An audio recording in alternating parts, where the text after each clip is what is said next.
Kehamilan kembar pada usia 12 minggu. Ini kasus kembar yang hamil spontan ya, bukan karena bayi tabung. Tidak ada riwayat kembar juga di keluarganya. Tahu-tahu terjadilah kembar identik.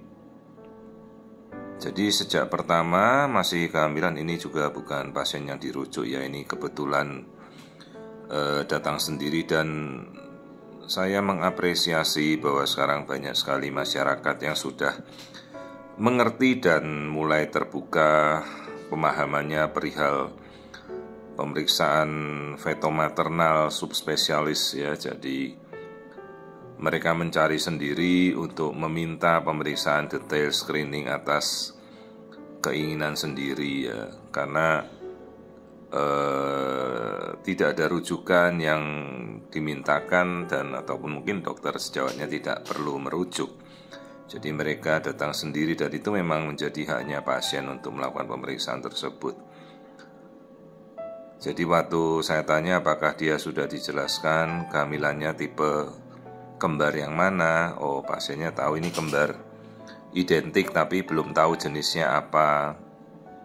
Nah kemudian kita jelaskan satu-satu ya, seperti ini saya selalu melihat dari tulang hidung. Terus ini ada sekatnya ya, perhatikan sekatnya tipis. Artinya kalau sekat tipis tuh bukan seperti dinding tebal pemisah ya kamarnya, dengan hanya satu plasenta. Jadi ini kembar identik dengan satu plasenta tapi ada sekat ya, jadi namanya monokorionik diamniotik. Nah kalau yang tunggal tanpa ada sekat sama sekali itu namanya monokorionik monoamnion. Nah kemudian ini kita lihat tengkuk lehernya juga, satu-satu kita cek semua. Tipis ya, tidak ada penebalan apapun dari tengkuk leher. Karena kalau bayinya kembar identik, maka satu kena kelainan ya satunya sama. Resikonya demikian, satu kelainan genetik ya satunya bisa kena kelainan genetik juga. Dan akan lebih baik apabila kita juga melakukan pemeriksaan genetik non-invasive prenatal test ya. Dengan diambil darah langsung tahu DNA apakah ada yang kelainan gitu. Jadi dari awal kita sudah bisa tahu. Nah ini kita lihat tengkuknya, keduanya juga tengkuknya tipis, jadi tidak ada marker-marker kecurigaan yang mengarah suatu kelainan genetik. Tulang hidungnya juga normal. Terus kita lanjutkan dengan mendengarkan detak jantung janin ya, detak jantungnya, iramanya normal, juga yang satunya juga. Jadi kalau satu-satu pemeriksaan kita bergantian memeriksanya, jadi terstruktur lah, nggak ada yang terlewati gitu. Nah ini detak jantung kembar tetangganya ini sudah juga kita ukur juga normal ya.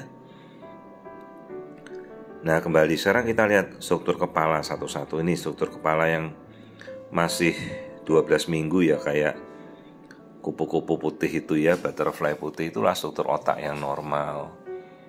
Ya struktur kepala, simetrinya otak, semuanya bagus. Jadi meskipun ini 12 minggu kita sudah harus melihat keseluruhan. Terlepas bayinya kembar ya jelas memang lebih sulit, tapi ya apa boleh buat, kita amati keduanya, jangan ada yang lewat. Nah ini kembar satunya, struktur kepalanya juga kita lihat ya, struktur otaknya semuanya juga normal. Jadi usia kembarnya ini 12 minggu, dimana ini kehamilan kembar identik. Kembar identik itu yang paling banyak resikonya.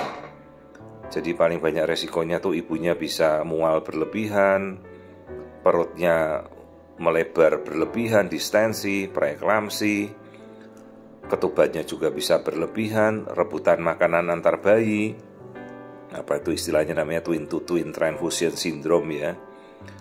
Jadi kalau perbedaan ukuran bayi sampai lebih dari 25%, hati-hati, itu bisa mengarah ke twin to twin transfusion syndrome. Ya mudah-mudahan jangan terjadi. Kita nggak bisa mencegah bayi ini merebut makanan kakak atau adiknya gitu. Semuanya ya kembali proses natural. Itu bahaya paling repot dari kembar identik itu bisa mengarah twin to twin transfusion syndrome TTTS ya. Jadi kalau mereka identik itu kan harusnya kan membelahnya barengan ya, memisahkan diri. Kalau mereka telat memisah jadinya kembar dempet atau kembar siam. Jadi ini sudah memisah sempurna, usia hamilnya 12 minggu. Ya perbedaan 1-2 hari setelah mereka memisah tidak masalah. Tapi nanti kan selewat 17 minggu kita sudah mengukur berat masing-masing. Jadi perbedaan atau diskrepansi keduanya itu tidak boleh lebih dari 25%. Ya, ini kita sudah melihat tadi strukturnya jantung, sekarang kita mau lihat. Ini kembali ke kembar yang pertama dulu, yang atas. Nah, kita lihat struktur jantungnya normal. Struktur lambung juga terlihat. Ya, artinya bayi sudah proses menelan sejak awal. Bagus. Ya, lambungnya terlihat. Nah, ini kita masih mengamati bagian perutnya. Jadi yang satu di atas, satunya di bawah, kembar identik dengan sekat pemisahnya tuh yang tipis di tengah itu. Jangan dibayangkan sekatnya kayak tembok ya, tidak, tipis banget sekatnya, halus. Bahkan sekat itu juga bisa robek, ditendang sama bayinya. Dan repotnya kalau sekatnya tipis itu kan, kalau dia sampai pecah, jebol ya, tali pusat bisa saling melilit satu sama lain kan. Itu resiko dari kalau kembar identik ya.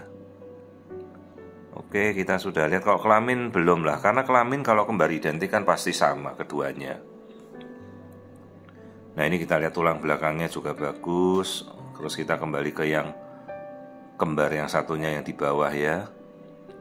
Struktur otak kita sudah lihat. Ayo kita lihat struktur jantung juga, kita amati. Ya, ini struktur jantungnya. Jadi meskipun masih 12 minggu, kita coba amati seluruhan. Kita lihat satu sama lain ya. Jadi kembar identik itu kan kembar yang paling banyak bermasalah. Bisa twin to twin transfusion syndrome, bisa hiperemesis berlebihan mual, bisa ketubannya membludak berlebihan, bisa prematur ya. Resikonya paling besar memang kembar identik, tapi ya mudah-mudahan tidak ada masalah lah.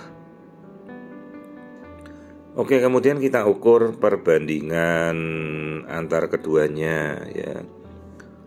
Jadi kalau kembar identik itu dari kembar satu telur, satu plasenta, satu sperma, mereka membelah diri sendiri. Jadi kalau namanya identik, jelas harus plasentanya tunggal ya. Nah, mau ada sekat tipis atau diamniotik atau tanpa sekat monoamniotik itu bisa terjadi. Dan kelamin pasti sama, sifat genetiknya juga sama, wajah ya apalagi sama. Beda kalau kembar non identik, nah itu beda. Kelamin aja bisa beda ya. Nah, ini perbandingannya 3 hari, 12 minggu 6 minggu, 12 minggu 6 hari, dan 12 minggu 3 hari. Tapi bedanya tipis banget kok. Tidak ada masalah. Jadi perbandingannya tidak banyak ya. Juga pertumbuhannya juga seimbang. Jadi ini adalah kembar identical twins dengan sekat tipis dan satu plasenta, namanya monokorionik diamniotik. Nah, ini kembarnya lagi berhadap-hadapan. Ya bisa macam-macam, bisa tinju-tinjuan, bisa saling nendang lah. Untungnya ada sekat tipis, tapi sekatnya kalau robek ya bisa saling melilitkan tali pusat mereka berdua. Ya, jadi ini kembar identical twins pada ukuran 12 minggu menjelang 13 minggu, dan pertumbuhannya semuanya kesannya normal, tidak ada masalah.